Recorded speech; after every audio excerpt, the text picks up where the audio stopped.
Ce qu'on a observé, c'est que les entreprises malgaches avaient une vision plutôt sur l'île ou peut-être sur la zone de l'océan Indien.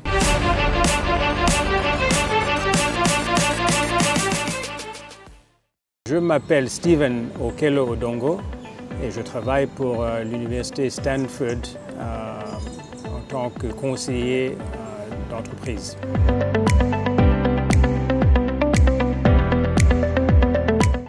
Donc en gros, c'est un programme qui vise à travailler avec les PME en Afrique et l'objectif c'est de leur donner aux dirigeants de ces entreprises les outils et le savoir-faire pour qu'ils puissent faire croître leur entreprise d'une manière très significative. C'est très pratique.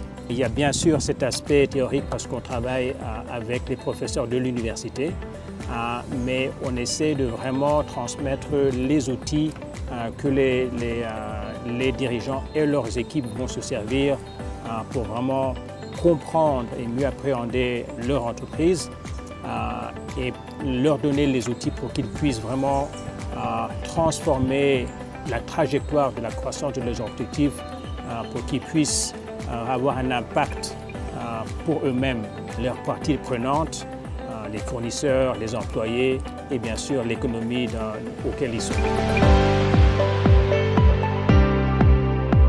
C'est un programme que l'université a commencé en 2013 en ciblant l'Afrique, donc les PME en Afrique.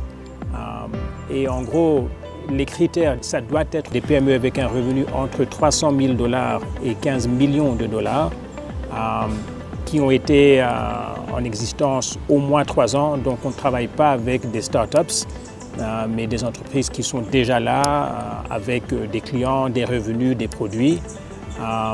Aussi, il faut qu'il y ait une équipe dirigeante d'au moins 3 personnes en plus que soit le fondateur ou le PDG. Et l'idée est qu'on ne travaille pas uniquement avec une seule personne, le PDG, mais vraiment avec l'équipe dirigeante. Et le dernier critère, c'est qu'on veut que les entreprises ont des comptes audités, juste pour qu'on s'assure qu'elles sont dirigées d'une manière correcte.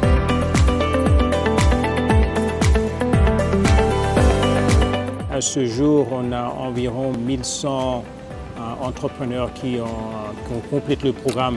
Ça, c'est aussi bien en Afrique qu'en Asie du Sud.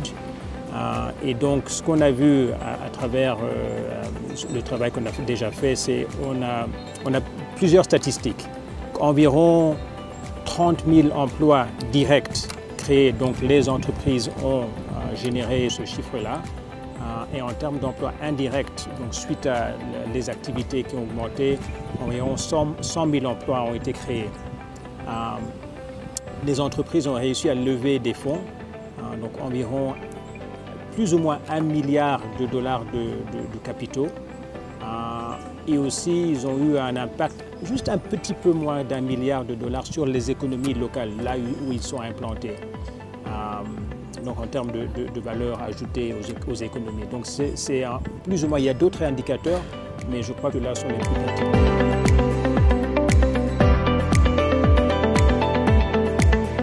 On a lancé l'année passée à Madagascar avec 7 entreprises.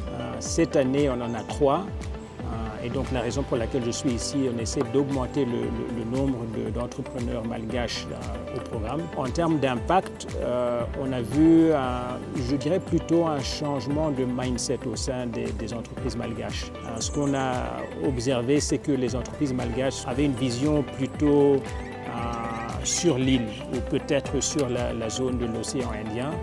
Et à travers le programme, avec la découverte d'autres entrepreneurs dans le reste de l'Afrique, ils ont élargi leur vision et il y en a plusieurs qui sont en phase d'expansion vers le continent.